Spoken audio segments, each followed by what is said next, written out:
Ariel Tatum menjadi salah satu publik figur yang punya banyak penggemar di seluruh Indonesia selama 16 tahun berkarir di dunia entertain.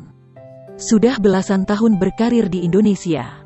Nama Ariel Tatum menjadi publik figur papan atas Indonesia. Selain menjalani kehidupan penuh tekanan, Ariel Tatum tak menampik banyak hal yang ia rasakan menjadi orang terkenal di Indonesia. Banyak sih kejadian unik selama ini, baik dari komentar netizen sampai ketemu langsung. Banyak banget, kata Ariel Tatum kepada Warta Kota Live. Bahkan, diakui wanita 25 tahun itu.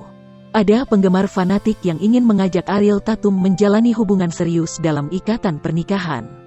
Sampai ada orang yang ngajak ta'aruf ada sih. Ada satu yang lucu, di tengah semua ajakan ta'aruf. Ada satu yang datang ketemu papa aku, buat kayak serius gitu, ucapnya. Itu niat yang serius loh, luar biasa, sambungnya. Selain itu, wanita kelahiran Jakarta, tanggal 8 November tahun 1996 tersebut beruntung tidak mengalami kejadian miris ketika bertemu penggemar di Jakarta. Sebab, Ariel menilai warga Jakarta tidak begitu antusias bertemunya saat bepergian ke tempat umum.